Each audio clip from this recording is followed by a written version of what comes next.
Eh bien, le bonjour, soit c'est Alexa, mais j'espère que vous allez bien aimer cette vidéo que je refais pour la seconde fois, parce que la première fois, bah c'était pas terrible du tout cette vidéo, on se faisait chier, le cadre était pas intéressant, enfin... Rien ne marchait quoi, puis je m'ennuyais ferme à faire cette vidéo, non pas par fainéantise ou quoi que ce soit, c'est juste que... Bah ça puait la merde la première version, donc j'ai décidé de la refaire, donc en mode un peu plus dynamique, plus concise, hein, parce que la première version, les premières... c'est-à-dire les rushs en tout, ça durait 2h40. Voilà, c'était beaucoup trop long. Et donc nous sommes là pour mes attentes ciné de 2019, et donc par rapport à l'année dernière, je suis content, car j'ai pu voir beaucoup des films que j'avais cités en 2018, et donc ce fut très agréable de découvrir ça sur grand écran.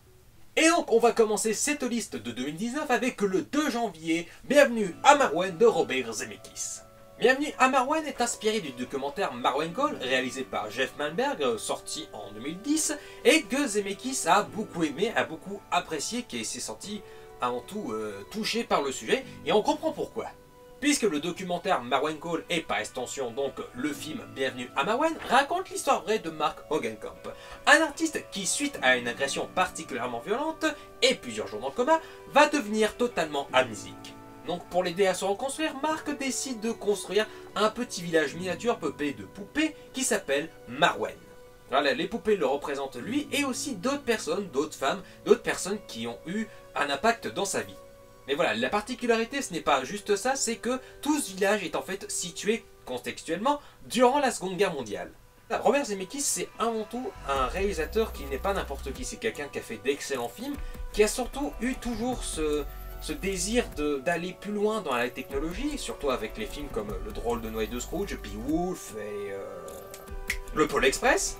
Et donc là, dans Bienvenue à Marwen, c'est complètement ça en fait. C'est un mélange de films live et de films en motion capture. Donc, créer cette frontière entre la réalité et la fiction, c'est d'autant plus impactant et d'autant plus marquant, surtout venant de la part de Robert Zemeckis. Et moi qui suis artiste et du coup qui des fois se sert de l'art pour des fois pour se libérer, pour des fois se sentir mieux, parce que des fois, quand on crée, des fois on a ce sentiment vraiment pas spécialement d'ambition, mais on a ce sentiment d'accomplissement. Voilà, en fait, c'est un sentiment où on se sent bien, on est en bien-être. Utiliser l'art comme pour de la thérapie, c'est très intéressant, surtout venant de Robert Zemeckis, où le réalisateur a toujours utilisé des thématiques toujours assez fortes pour pousser les personnages dans leur dernier retranchement, comme le personnage d'Eddie Valiant dans Qui veut la peau de Roger Rabbit. En plus avec Steve Carell qui interprète le personnage principal, Mark Hogancamp, avec une certaine candeur, humanité et naïveté, bah voilà, on est encore plus dans les thématiques de Robert Zemeckis avec d'autres films comme Forrest Gump ou The Walk justement. C'est vraiment au niveau thématique et au niveau de sa mise en scène que le film m'a beaucoup intéressé, qui m'intéresse pas mal et que j'ai beaucoup hâte de voir ça, surtout à un résultat qui peut être à la fois émouvant et très créatif. Bref, continuons et sort le 9 janvier Creed 2 de Steven Caple Jr. Voilà, vraiment tous les épisodes de Rocky, je les adore, ils sont tous très bons, même ceux qu'on dit qui sont nanardesques, comme genre le 3, voire même encore plus le 4, hein, évidemment c'est un peu spécial effectivement, mais d'un côté même le 4, moi me procure des frissons mais incommensurables. Et donc j'avais beaucoup aimé Creed de Ryan Coogler, qui a été particulièrement impactant et percutant, enfin surtout avec toutes ces scènes de combat de boxe qui étaient hyper poignantes, qui étaient hyper prenantes, et surtout à un moment donné un plan séquence qui était juste fou et incroyable, où on respirait plus. Et donc c'est pour ça que j'attends toujours un Creed, enfin j'attends toujours un film de la saga Rocky, puis là surtout comme j'avais beaucoup aimé le premier Creed, voilà, je l'attends au tournant. Je l'attends au tournant surtout avec les vis-à-vis des thèmes qu'ils vont aborder, enfin surtout avec l'histoire qu'ils ont choisi d'aborder, avec l'histoire qu'ils ont choisi de mettre en scène, de mettre en image. Voilà, je pense que ça peut donner franchement beaucoup de frissons et beaucoup de moments forts et poignants. Bon après voilà, j'ai juste de regrets, c'est que Creed 2 n'est pas réalisé par Sylvester Stallone, hein, puisque à la base ça devait être lui qui devait réaliser, mais finalement il a décidé de laisser la place à de nouveaux réalisateurs justement pour faire le principe de l'héritage, justement de laisser place aux jeunes, justement laisser place à la jeune génération. C'est louable, mais en même temps j'ai peur qu'on perde un peu au change. Et mon deuxième regret, c'est que ces cons de distributeurs français ont décidé de sortir le film là en janvier, alors que le film est sorti aux États-Unis à Thanksgiving, donc déjà quasiment 1 ou 2 mois après. Donc je trouve ça d'une débilité sans nom, puisque je ne vois pas pourquoi il ne pouvait pas sortir le film quasiment en même temps, j'ai du mal à comprendre. Et puis surtout comme ça, c'est joli, maintenant on peut se faire tellement spoiler, j'ai déjà eu le droit à quelques spoils entraînant sur internet, en plus des spoils que je cherchais pas spécialement à savoir, mais bon, voilà, vu que le film est déjà sorti, bah voilà, j'ai eu le droit à 2-3 spoilers, donc merci public. Et bref, continuons, le mois de janvier est décidément bien rempli, puisque le 16 janvier sort Glass de M. Night Shyamalan. Et surtout voilà que Glass, bah, c'est la suite, donc désolé c'est un spoil, hein, mais c'est la suite de Split et d'un Castle qui était sorti dans les années 2000. J'ai pas juste envie de voir ce film parce que, oh mon dieu, c'est un crossover de 2 films que j'ai beaucoup aimé. Non, c'est plus le côté thématique au niveau de l'écriture qui, moi, me fait beaucoup frissonner. Puisque le personnage de Kevin dans Split est un personnage, un psychopathe qui ne supportait pas que les gens ne soient pas cassés, que les gens n'aient pas de blessures, et que là, il va se retrouver face à David Dunn, un mec totalement incassable qui donc ne peut pas avoir de blessures. Donc la confrontation au niveau des personnages, au niveau de la dualité, est forcément inévitable. Et putain, qu'est-ce que c'est brillant à tel point, une telle précision. Voilà, en plus le film est porté par un casting génial, en plus genre Bruce Willis en David Dunn qui retrouve un de ses meilleurs rôles, Jess McAvoy qui est juste magistral en Kevin qui est juste survitaminé au possible, qui fait une excellente interprétation, et surtout Samuel L. Jackson qui là va être remis sur le devant de la scène avec son personnage d'Elijah Price, donc qui va être machiavélique et manipulateur à souhait, donc franchement ça donne hyper envie. Il y a quoi faire au niveau en termes de rebondissement, au niveau de retournement de situation, au niveau surprise, au niveau thématique, encore une réflexion sur le monde des super-héros, enfin sur la psychologie humaine, donc il y a vraiment quoi faire, il y a vraiment, ça va être un gros morceau, ça va être un gros dossier, franchement ça peut être un des meilleurs films de super-héros avec d'autres films qui vont sortir également, hein. En plus, avec une réalisation qui est millimétrée, la réalisation de M. Night Shyamalan qui a l'air d'être au poil de cul, enfin franchement ça a l'air d'être vraiment millimétré comme il a toujours réussi à le faire justement. Là on sent un M. Night Shyamalan inspiré justement, qui est plus inspiré qu'un After Earth qui est certes sympathique mais dont on sent qu'il n'a pas vraiment une certaine patte justement, qui se laisse un peu promener par le projet justement, qu'il doit faire ça parce qu'il doit faire un film de temps en temps pour pas tomber dans l'oubli. Voilà, là au moins Glass, enfin surtout Split et là maintenant Glass, tu sens qu'il se fait plaisir, tu sens qu'il a envie de raconter cette histoire, tu sens qu'il fait ça par passion, qu'il fait ça par envie, qu'il a envie de raconter quelque chose. Là franchement j'ai trop envie de le voir, ça va être génial comme film. Bref, le 23 janvier sort La Mule de Clint Eastwood. Voilà, donc grossièrement, je vais redire ce que j'avais déjà dit l'année dernière par rapport au 15h17 pour Paris. Hein. Voilà, c'est un film de Clint Eastwood. Donc j'y vais les yeux fermés, voilà, il peut raconter n'importe quel sujet, c'est bon, moi j'y vais illico presto. Et je pense que ça peut vraiment être un excellent film, ça peut être vraiment un film angoissant, oppressant pour un personnage dont on a déjà de l'affection rien qu'en regardant la bande-annonce. Et je trouve ça super fort avec Clint Eastwood. Voilà, c'est toujours un bon acteur, c'est toujours un bon réalisateur, il y a... Voilà, j'ai pas grand chose à rajouter, c'est pas grand chose à dire, parce que... Il y a juste à voir la bande-annonce et vous avez envie, vous avez pas envie, c'est pas grave, voilà. Vous avez envie, allez-y, faut foncer, faut aller le voir parce que c'est Clint Eastwood, c'est un monument du cinéma et le mec, le réalisateur, il le montre à quel point c'est un monument, à quel point il peut toujours faire de bons films, ça peut donner une excellente histoire, ça peut donner un bon moment. Voilà, moi j'ai rien de plus à ajouter, voilà, ça peut être que bien. Voilà, c'est Clint Eastwood, ça peut être que bien. Bref, maintenant passons au mois de février. Et là j'ai déjà un peu plus un problème, parce que autant là ça pouvait bien passer, autant je pense que les gens vont être en mode ouais ça va, c'est intéressant, ce qu'ils proposent en termes de films, mes attentes ciné, voilà, ça reste globalement bien. Là je pense que ça va peut-être un peu plus diviser. Voilà, je tiens à rappeler que ce sont mes goûts, ce sont mes attentes, voilà. Vous avez vos goûts, vous avez vos attentes, voilà, j'ai pas de problème là-dessus. Vous pouvez être en désaccord avec moi, voilà, je le redis par rapport à l'année dernière, voilà, c'est exactement le même truc, voilà, ce sont vos goûts, ce sont mes goûts, voilà, c'est pas la peine de juger quoi que ce soit, parce que le 6 février, j'attends avec impatience, je vais être obligé de le lire, Nicky Larson et le parfum de Cupidon de Philippe Lachaud. Oui, j'attends ce film. Oui, j'attends vraiment ce film. J'attends pas ce film comme genre en mode je pense que ça va être une comédie tellement à chier que j'attends. Non. Je vais pas aller voir ce film parce que je vais avoir envie de le défoncer. Je vais aller voir ce film parce que j'ai envie de marrer un bon coup et de voir un bon film français. Et là je vois déjà des gens s'énerver sur leur clavier. Quoi, comment ça, t'attends ce film? Mais ça va être une pure dope, je veux dire, ça détruit complètement le manga d'origine dojo. Je veux dire, c'est une insulte, c'est une énième comédie française comme on en fait tout le temps. Je veux dire, il n'y a strictement rien d'intéressant dedans. Qu'est-ce que c'est ces coups de merde? Qu'est-ce que tu racontes? Pourquoi tu t'attends à ce que ce soit un bon film? Parce qu'il y a des codes dans cette bande-annonce, dans la deuxième bande-annonce en tout cas, contrairement à la première qui était pas terrible effectivement, mais ça laissait entrevoir quand même des petites pistes intéressantes. Là autant, cette deuxième bande-annonce, elle était vachement bonne. Nicky Larson, ça peut donner un coup de dynamique, un coup de pouce dans le cinéma français.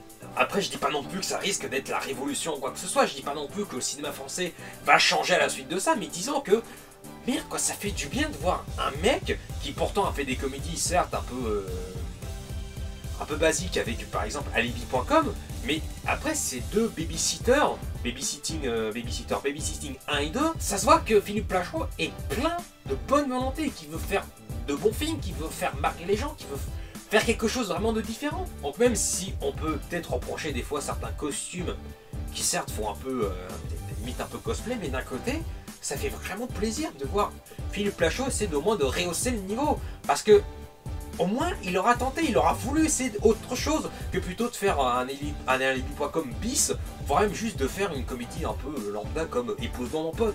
J'ai vraiment envie de le voir, même s'il y a 2-3 vannes qui m'ont pas fait marrer, genre le coup de Pamela Anderson qui tombe du lit. Ce qui est marrant, c'est pas juste de voir le coyote tomber de la falaise, ce qui est marrant, c'est de voir comment le coyote en est arrivé à tomber de la falaise. Du coup, quand tu vois tout le panache, tout le dynamisme que met Coyote à taper Bip Bip et qui finit par tomber dans le canyon, bah, c'est tellement drôle. J'ai envie de croire au projet, ça me donne vraiment envie, donc j'ai vraiment envie de le soutenir. Pour une fois, j'ai envie de soutenir une comédie française qui essaye au moins de se démarquer. Au moins, on peut au moins lui accorder ça. Mais quand je vois certaines personnes qui se disent fans et qui sont vraiment en mode oh, mon Dieu, ça va être une torture, ça va être n'importe quoi, je préfère pas les entendre et je préfère entendre plutôt une personne comme le chef Otaku. Lui est prêt à laisser sa chance parce qu'il le sent bien aussi, parce qu'il sent que le projet a de l'intérêt, parce qu'il sent que le film peut être bien. Bon bref, après tout ce remue-ménage, le 6 février sort aussi Dragon 3, le monde caché de Dean de Bleu. Je vais pas spécialement dire grand chose sur cette saga, puisque j'aime bien la saga Dragon. J'ai beaucoup aimé le premier, j'ai un peu moins accroché au deuxième, même s'il était de bonne facture, qui avait d'excellentes pistes de réflexion, de scénario, mais justement je trouve que le scénario était un peu trop prévisible.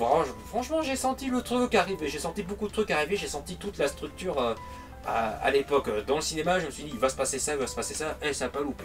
Voilà, je pense que le troisième va s'avérer tout aussi sympathique, tout aussi beau, tout aussi bien animé, tout aussi créatif visuellement. Enfin, je pense qu'on a une continuité dans la saga qui fait franchement plaisir à voir, puisque là où tu vois des sagas comme par exemple Shrek, où tu vois le premier Shrek était très sympathique, où le deuxième explosait tout, était une des meilleures suites de tous les temps, ou là où tu vois par exemple, tu passes de Shrek 2 à Shrek 3, bah déjà ça pique un petit peu, parce que tu te dis c'est pas... tu sens que c'est le même univers, mais ça n'a pas la même patte au niveau du scénario, là où au moins la saga Dragon, elle reste assez uniforme, on sent que c'est une vraie patte, on sent que c'est la même patte du début jusqu'à la fin. Jusqu'à même dans la bande-annonce, je sens que c'est le même réel, je sens que c'est les mêmes personnes qui ont fait ce film, qui ont fait autant le premier que le deuxième. Bref, continuons, et le 13 février sort Raph 2.0 de Richmore et de Phil Johnston. Et donc encore une fois, j'ai encore envie de saluer les distributeurs français, de saluer leur courage et leur professionnalisme, puisque Raph 2.0 est sorti en décembre aux États-Unis et en Belgique, hein, de ce que je sais, et surtout qu'en France, là il sort le 13 février. J'ai envie d'applaudir. Non, sans déconner, c'est magnifique autant d'incompétence. Bref, j'ai adoré le premier Les Mondes de Raph. C'était un excellent dessin animé, très créatif et surtout qui n'était pas une immense pub géante en fait. C'était pas qu'un truc, c'était pas comme le vendaient les bandes annonces, c'était pas qu'un film à univers pop culture, univers... Enfin... C'était pas uniquement qu'un film à référence, genre en mode « Ah, il y a ça, ah, il y a ça, ah, il y a ça. Ah, tiens, je connais ce truc d'arcade. Oh, ça, c'est un truc que seuls les gens qui ont grandi dans les années 80 peuvent connaître. » Voilà, le film n'était pas que ça. C'était pas qu'un film à référence. C'était un film, avant tout, à personnage qui utilisait le médium du jeu vidéo, ses codes et ses règles pour pouvoir raconter son histoire. Et putain, qu'est-ce qu'il a bien fait! Voilà, j'ai entendu dire que c'était un bon film, que c'était franchement peut-être même supérieur, que ça égalait au moins le premier film, donc voilà, ça donne encore plus la hype. Voilà, j'ai pas grand chose à rajouter, l'animation elle a l'air d'être toujours au top, je pense que ça peut toujours être hyper créatif visuellement. Enfin voilà, j'ai pas grand chose à dire parce que pour l'instant n'ayant vu qu'une seule bande-annonce, voilà, donc voilà, j'ai pas envie de mater d'autres bandes-annonces, c'est pareil pour me faire spoiler le contenu du film. Voilà, enfin voilà, je suis pas sadomaso. Et c'est encore pareil puisque le 13 février sort Alita Battle Angel de Robert Rodriguez, produit par James fucking Cameron, adapté du manga culte Gun. Voilà, il y a certains films, je vais pas te dire grand chose puisque je me suis contenté d'une seule bande-annonce. Là, ça en fait pas.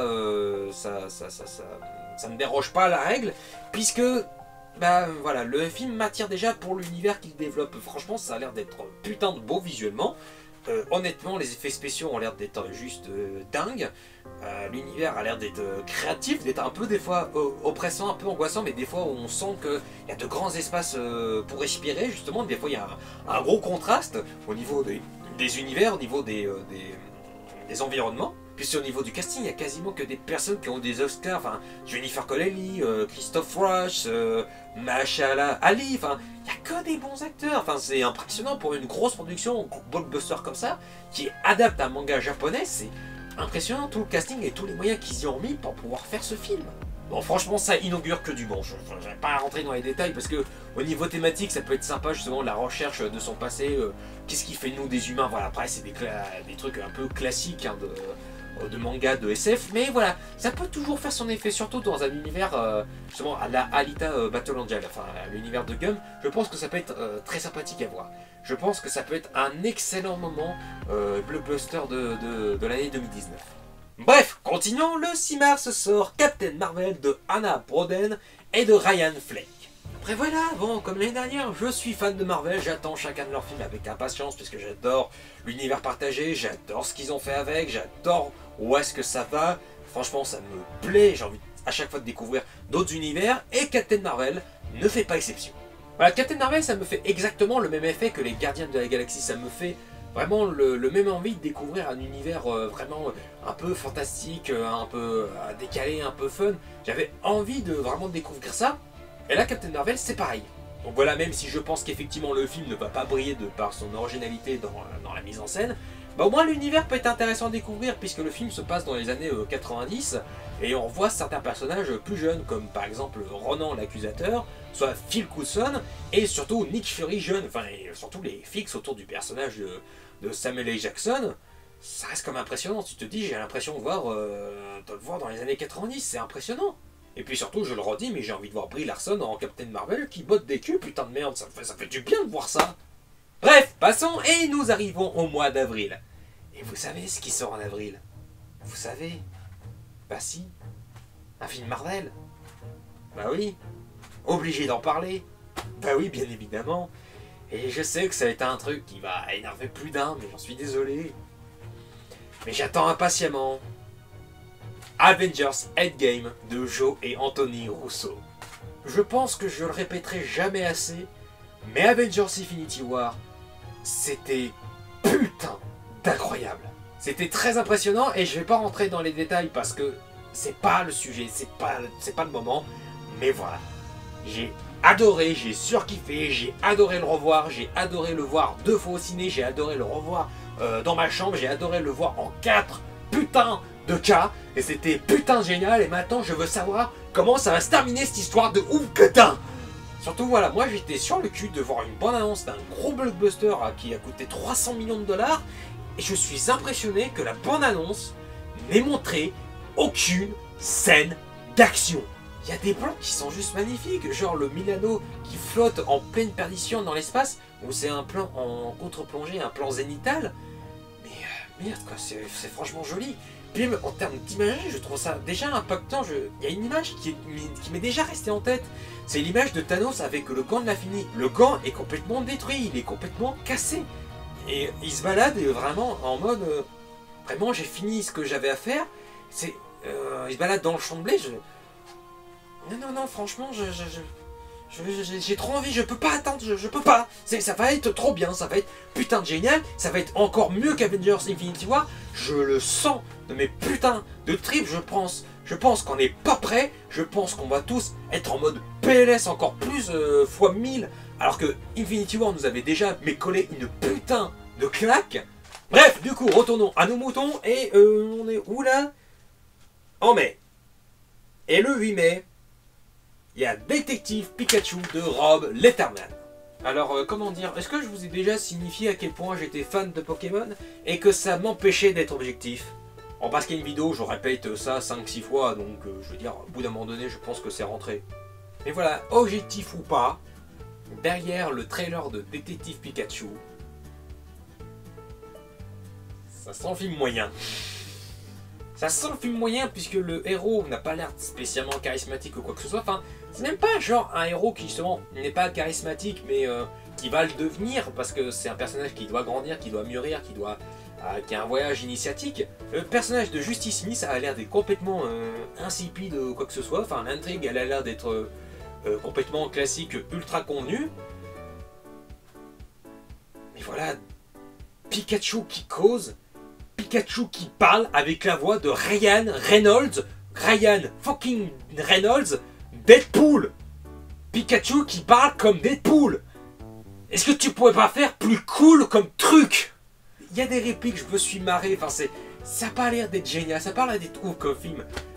Mais après, d'un côté, je vais pas non plus cracher sur ce film parce que ça va être peut-être l'une des rares fois où je vais peut-être pouvoir voir un univers Pokémon avec des Pokémon en live action, au cinéma. Ça va peut-être être la seule fois de ma vie, donc je vais en profiter.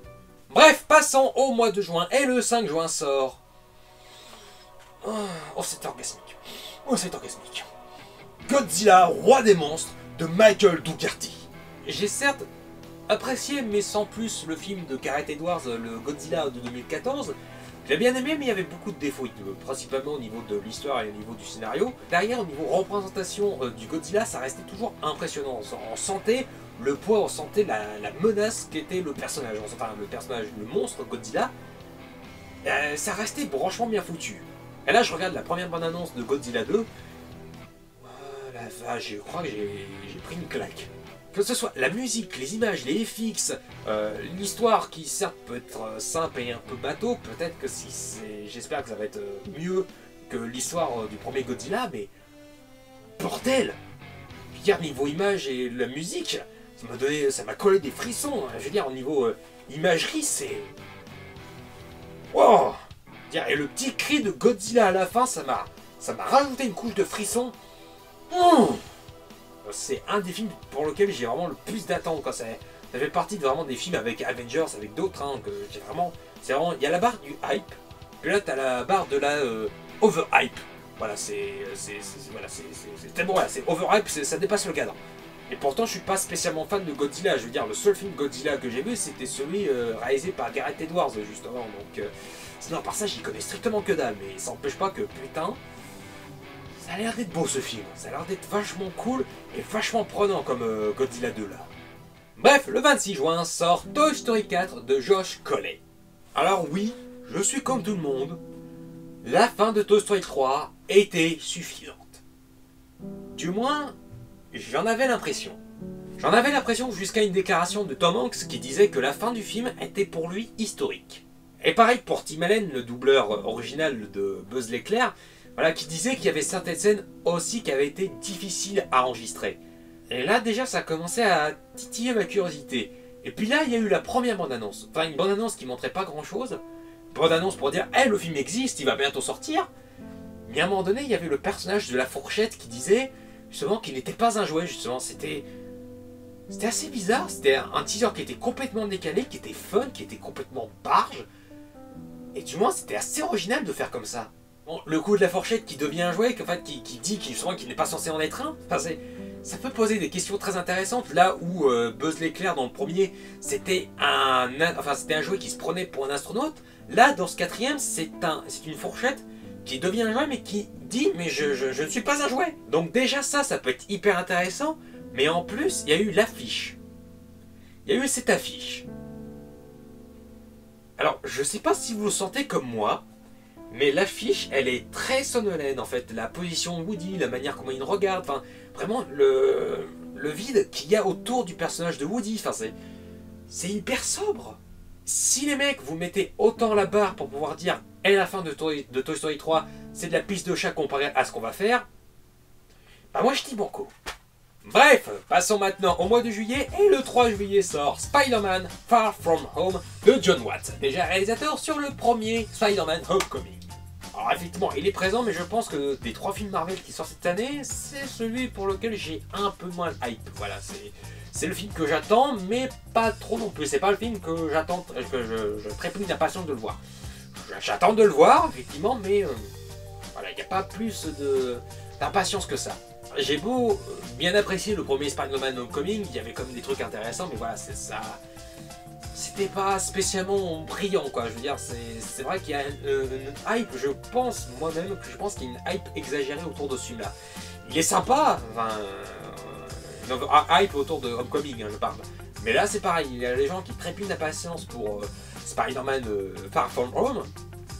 Après, voilà, on verra bien. Après, le truc que j'avoue qui, moi, me donne vachement envie, c'est la présence de Jake Gyllenhaal en Mysterio. Voilà, Mysterio, c'est un méchant que j'ai beaucoup aimé dans la série animée Spider-Man de The Animated Series. Et là, le voir enfin au cinéma, en plus interprété par un bon acteur, ça peut donner quelque chose d'intéressant.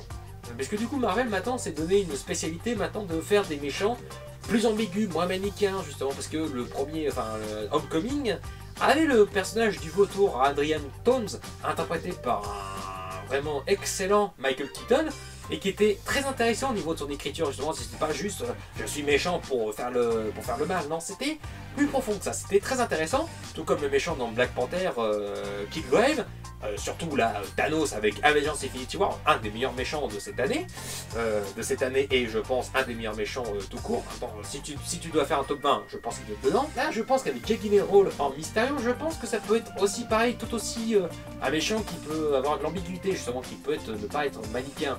Je pense que ça peut donner quelque chose d'intéressant, ça peut être bien exploité en plus avec un acteur comme Gyllenhaal. Bref, passons maintenant au mois d'août, et le 7 août sort Les Nouveaux Mutants de Josh Boone. Voilà, ce que je trouve intéressant avec ce film-là, c'est le côté horrifique, justement, c'est le côté film d'horreur dans le monde des X-Men. Ça peut donner quelque chose d'intéressant et d'assez unique, justement, de faire un film d'horreur avec des personnages qui ne contrôlent pas leur pouvoir, justement. Quels sont leurs pouvoirs, justement, comment ça va être mis en scène, comment ça va être utilisé dans le scénario, justement. Ça peut être hyper intéressant, ça peut être hyper angoissant. Bon, même si le film devait sortir en 2018 cette année, bah, c'est un peu dommage, mais d'un côté, c'était pour faire des reshoots. Et a priori, c'est vrai qu'aujourd'hui, on a plus peur des reshoots, mais d'un côté, les reshoots, des fois, c'est quelque chose de naturel. Des fois, parce que c'est pour vraiment donner une structure plus solide au film, normalement. On verra si les reshoots ont eu un sens, puisqu'à ce qui paraît, les projections test n'étaient pas spécialement terribles, justement. Les gens s'attendaient à un film d'horreur, et le film d'horreur ne faisait pas peur. Un peu contradictoire comme truc. Et justement, les reshoots sont là pour donner plus une ambiance horrifique au film. Donc on verra si ça a un grand impact, mais en tout cas j'attends vraiment ce film avec beaucoup d'impatience parce que c'est vraiment une curiosité, c'est quelque chose qu'on n'a pas l'habitude de voir. C'est pour une fois utiliser le concept des pouvoirs pour faire un film d'horreur, bah ça peut être un bon moment de flip au ciné. Bref, passons maintenant au 14 août, et le 14 août sort Once Upon a Time in Hollywood de Quentin Tarantino. Je vais pas beaucoup parler de celui-là parce qu'il n'y a pas eu vraiment beaucoup d'images, mais ça c'est intéressant de voir que Tarantino s'intéresse à une histoire qui a profondément marqué le cinéma de manière générale, puisque Tarantino est un cinéphile, puisqu'Averti c'est un cinéphile expérimenté, un cinéaste expérimenté en plus. Donc c'est d'autant plus intriguant de le voir s'intéresser à un tel sujet. L'histoire de Charles Manson et de sa secte qui a tué beaucoup de personnes, dont Sharon Tate, qui était enceinte de 8 mois de Roman Polanski, qui malheureusement a été assassiné par Charles Manson, je crois. Je crois que c'est lui précisément qui a tué Sharon Tate, je crois. Je m'en souviens plus très bien. Puis surtout, un casting génial, hein. Brad Pitt, Leonardo DiCaprio, Margot Robbie en Sharon Tate. Enfin, voilà, c'est que des bons acteurs. Voilà, c'est qu'un bon casting. Et maintenant, passons au mois de septembre. Et le 18 septembre, un film que j'avais beaucoup aimé le premier chapitre, un film qui m'avait terrifié, qui m'avait scotché à mon siège, un film que j'avais adoré, que j'avais vraiment, qui m'avait tétanisé, la suite de ça, chapitre 2, d'Andy Muschietti. Ça, c'est un film que j'ai vraiment beaucoup d'impatience de voir, parce que je me demande comment ils vont faire pour adapter la partie avec les adultes, justement les gamins qui sont devenus adultes, est-ce que ça va être pertinent? Est-ce que ça va être aussi horrifique? Est-ce que ça va l'être encore plus? Enfin, quand on voit le téléfilm des années 90, qui mélangeait les deux, le côté adulte et enfant. Je veux dire, le côté enfant, c'était la seule partie qui tenait à peu près bien la route. Là, quand c'était la partie avec les adultes, on se faisait chier, quoi. Franchement, c'était naze, quoi. Franchement, le téléfilm, la partie avec les adultes, franchement, c'est là où le téléfilm était devenu un nanar. Autant la première partie, ça allait, mais la seconde partie avec les adultes, c'était chiant. Mais qu'est-ce que c'était chiant! Et là, j'ai un peu peur que ça fasse la même chose, c'est-à-dire que la partie avec les gosses, ce soit la meilleure partie, puis que la deuxième partie avec quand ils sont adultes, j'ai peur que ça perde de sa substance, de sa consistance, de ce qui faisait que ça marchait justement. Après, exploiter les peurs enfantines justement quand t'es adulte, justement quand t'es enfin devenu grand, justement quand normalement t'es censé avoir, quand t'es censé être un adulte responsable, c'est vraiment de voir quel impact ça va avoir Pennywise, la créature ça, sur eux justement quand ils sont adultes. Et en plus c'est porté par un casting pas mal du tout justement. C'est la plupart je connais pas vraiment, mais Jess McAvoy en Bill, honnêtement tu pouvais pas faire mieux parce que c'était franchement hyper ressemblant. Et James McAvoy c'est un très bon acteur, hein, comme je l'ai dit avec Split. Et là il y a surtout Jessica Chastain en Wendy. Donc c'est ça, Wendy. Jessica Chastain qui, à chaque fois quand elle fait un film, elle est toujours très impliquée, elle est toujours toujours à fond dans son rôle. Et en plus, j'ai vraiment hâte de voir ce qu'ils nous ont réservé pour cette suite. J'ai vraiment hâte de revoir Bill Skarsgård en Pennywise. Enfin, ça peut être vachement que cool, puisque en plus, après le visionnage du premier chapitre qui est sorti en 2017, j'ai acheté les bouquins. Enfin, on me les a offerts pour mon anniv. Merci, pas comme avant. On me les a offerts, je les ai lus. Du coup, je vais pas donner mon avis sur les bouquins, mais voilà, quand j'ai lu certains passages, je me suis dit, est-ce que le deuxième film arriverait à les adapter? Et puis, ça serait cool de voir ça sur grand écran, justement. Ça pourrait vraiment être cool, et ils ont l'air d'adapter certains passages, justement. Quand j'ai vu certaines photos de tournage, je me suis dit, ah tiens, est-ce qu'ils vont adapter ce passage-là? Ça peut être cool. Passons directement en octobre, et le 9 octobre sort Gemini Man d'Ang Lee. Voilà, un super réal qui a fait l'excellent Hulk, un film trop injustement critiqué, qui a fait l'excellent L'Odyssée de Pi, qui est un film magnifique, que je vous invite à tous à regarder. Et puis en plus, avec un casting, mais franchement extra, justement Will Smith dans le rôle principal, Mary-Elizabeth Winstead et Clive Owen. Le tout dans un film où le synopsis c'est « Un assassin vieillissant se retrouve confronté à son clone plus jeune d'un quart de siècle ». Et ça peut être cool. Ça peut être cool au niveau des effets spéciaux, au niveau des retournements de situation, ça peut être hyper intéressant. Rien que de partir de ce postulat-là, déjà ça offre mais tellement de possibilités narratives. Ça peut être hyper intéressant, ça peut être hyper profond. Et d'autant plus que c'est un film qui a mis des années à se faire. Et donc je suis particulièrement content que de savoir aucune image, de savoir juste ce synopsis, d'avoir ce nom de réalisateur et ce casting, ça me donne beaucoup d'espérance justement, parce que Ang Lee, je le répète, mais c'est un excellent réalisateur. Voilà, franchement, matez l'Odyssée de Pi, je le redis, mais c'est un bon film. Voilà, on continue le 9 octobre avec Joker de Todd Phillips. Alors en fait, j'attends plus ce film, pas pour son réal, mais comme pour beaucoup, je pense comme pour certains, c'est plus pour son acteur principal. Joaquin Phoenix en Joker. Bon après c'est un truc que les studios n'ont pas du tout compris, c'est-à-dire c'est que le Joker ne doit pas avoir d'origine justement parce que c'est ça qui le rend plus énigmatique, c'est ça qui le rend plus charismatique justement de ne pas savoir d'où est-ce qu'il vient. Mais bon après allez-y, hein, de toute façon autant aller jusqu'au bout. Hein. Bref, passons, et désolé je vais être obligé de lire ma fiche hein, parce que là c'est un peu compliqué. Parce que le 9 octobre encore sort Angry Birds 2 de Tulop Van Orman et John Rice. J'ai beaucoup aimé le premier Angry Birds, voilà. Je trouve que c'est plus profond, plus subtil, plus fin ce que les gens veulent en dire en fait. Il y a des gens qui disent juste ah c'est un coup de pub, c'est juste publicitaire, c'est juste un truc de marketing. Moi personnellement j'ai pas eu envie de jouer au jeu spécialement après ça, mais j'ai juste eu envie de revoir ce film après l'avoir vu au ciné. Parce que moi j'ai pas vu un film qui vendait un produit, moi j'ai vu un film qui vendait des personnages, qui vendait une histoire, justement, qui racontait quelque chose. C'est pour ça que je dis que c'est plus intéressant. Certes, c'est pas un film grandiose pour ce qu'il est, pour ce qu'il raconte, mais il y a beaucoup plus de trucs en filigrane, il y a beaucoup plus de choses intéressantes. Il y a une écriture qui est assez certes un peu enfantine par moment, mais il y a des blagues, je m'y attendais pas du tout. Il y a un propos, pareil, je m'y attendais pas du tout pour un film pour enfants. Et au final, ça s'est avéré être un film, bah franchement, que je regarde sans déplaisir, quoi.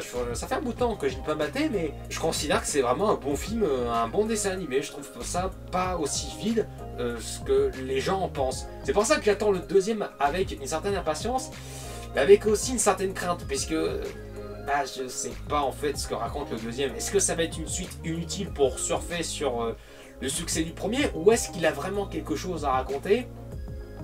Je sais pas. Bref, passons au mois de novembre. Le 13 novembre, Terminator 6 de Tim Miller. Nouveau film Terminator, enfin produit par James Cameron. C'est James Cameron qui récupère enfin son bébé. Le Terminator 6, au moins, ils vont dire les 3, 4 et 5, ils n'ont jamais existé parce que là, dans le 6, il y a le retour de Sarah Connor, le retour de Linda Hamilton dans son rôle culte. Et putain, ça fait du bien.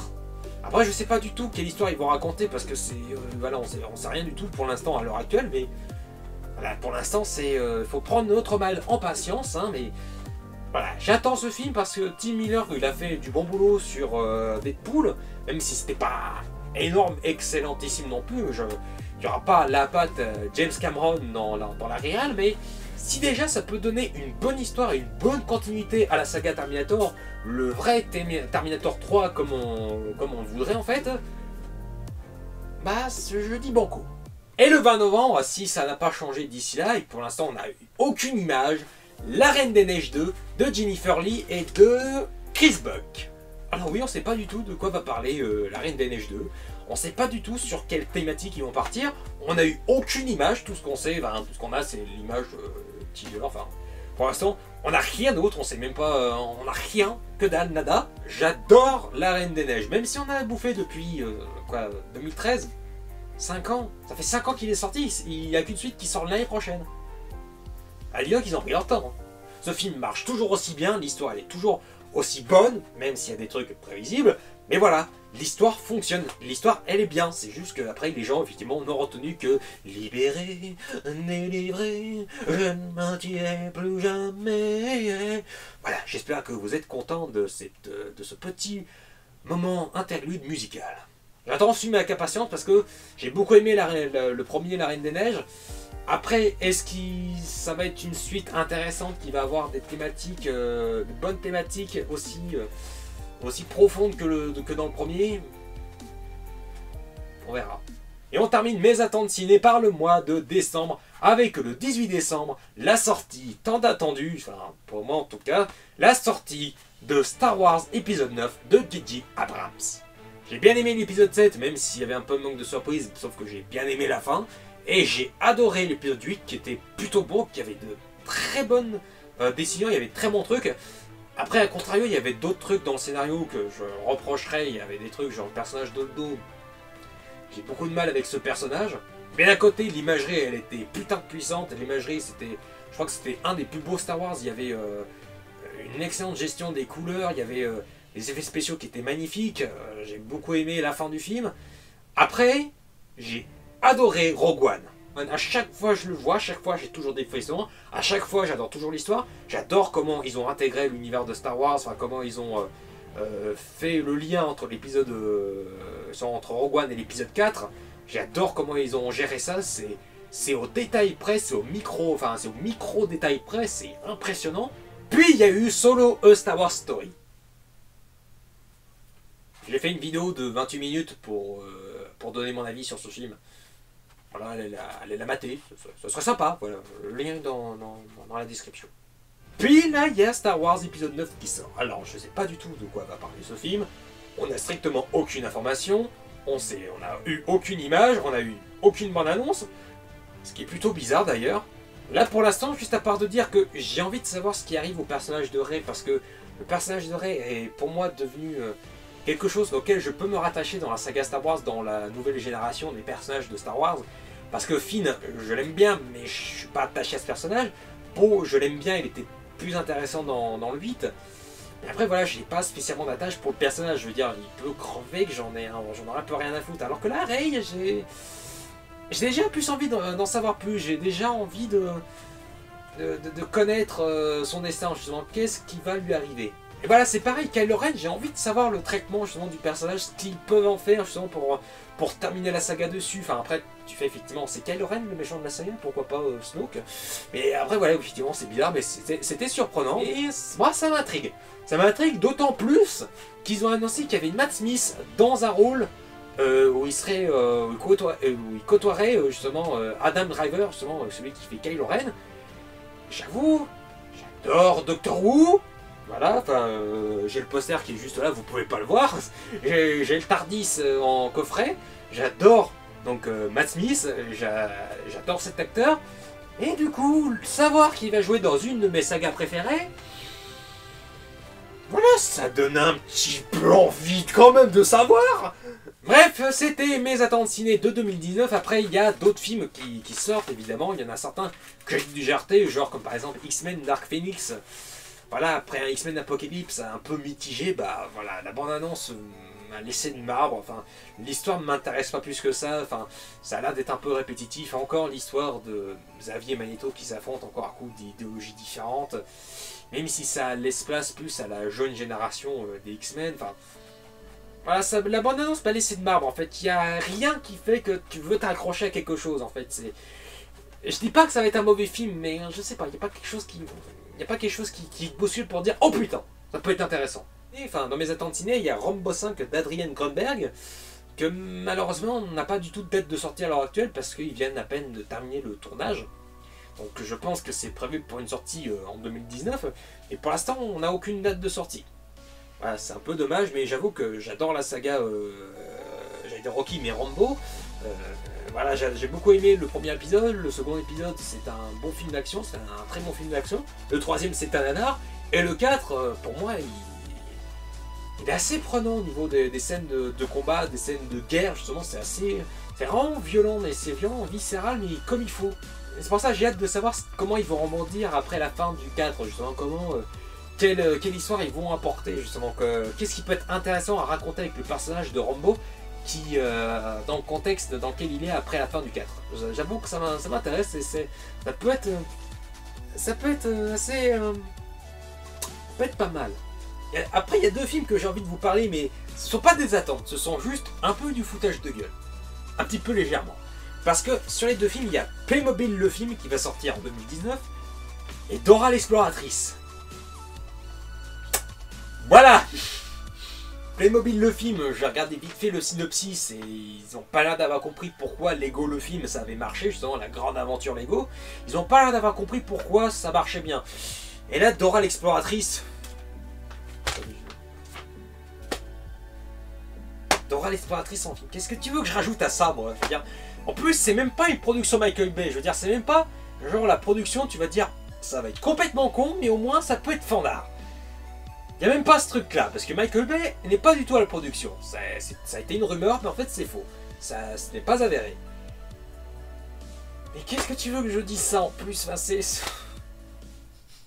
bref, c'était mes attentes ciné de 2019, en espérant que ça vous ait plu. Si vous n'êtes pas d'accord avec moi, voilà, pas de jugement, quoi que ce soit, voilà, ce sont vos goûts, j'ai mes goûts, mes attentes, vous avez vos attentes, voilà. Si vous êtes du coup en désaccord avec moi, ou si vous avez d'autres attentes, ou quoi que ce soit, bah partagez en commentaire, j'aime beaucoup débattre, justement, j'aime beaucoup débattre des fois des films, de la vie qu'on peut avoir sur certains longs métrages.